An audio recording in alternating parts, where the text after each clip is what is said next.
Hi y'all. I am going live for the first time ever, so forgive me if this is a little choppy or I get nervous and stumble on my words, but something that seemed to be of interest in my stories the other day when I asked folks what they wanted to see more of on my page was boundaries. So I thought I'd take this opportunity to just quickly go live and chat a little bit about boundaries. And so something that I end up talking to clients about is what boundaries are and what boundaries are not. I think a lot of times when we set boundaries in our relationships, we really would like to see different behavior from our loved ones. And so we set boundaries that maybe sound like, I'm going to need you to fold your laundry after it's done. And it sounds great, right? We're asking for what would enhance our life. And yet there's something missing from this, right? There's something that maybe this is missing. And that is actually speaking to our own behavior, right?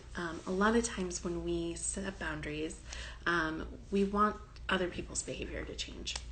And it's totally understandable. A lot of behavior from other people may not meet our needs. And that's worth saying, right? But when we say a boundary like, I'm going to need you to do blank, what actually ends up being communicated is, I'm trying to control your behavior. And it's not useful or really realistic, right? We can't control other people's behavior.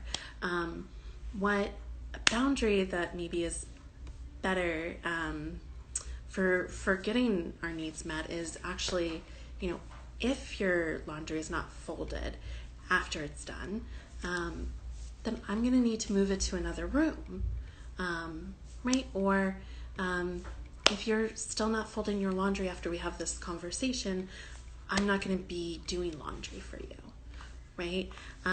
So what the difference is that speaks to our own behavior, right? If such and such happens in this way, then this is what I'm going to need to do to take care of myself.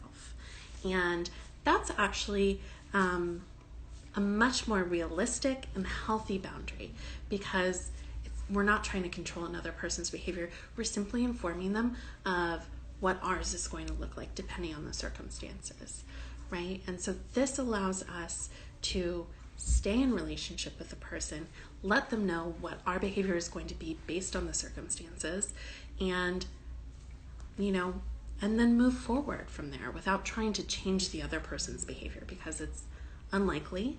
And framing boundaries in the, I'm going to need you to do blank, right, often sounds to other folks like trying to control their behavior. And so they're naturally going to resist. I know I would.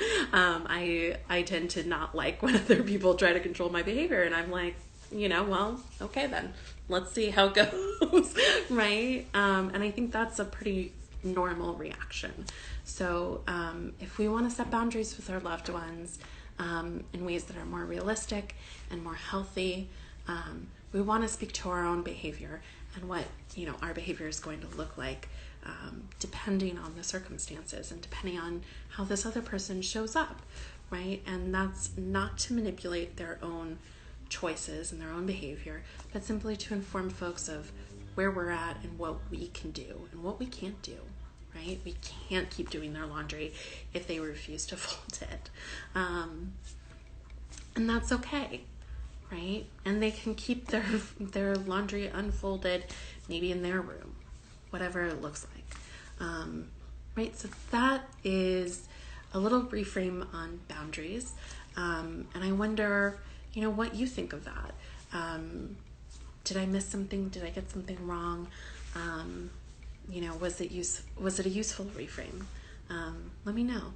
And thanks for being here for my first live. I'm planning to do much more of them, so hope to see you soon. Bye, y'all.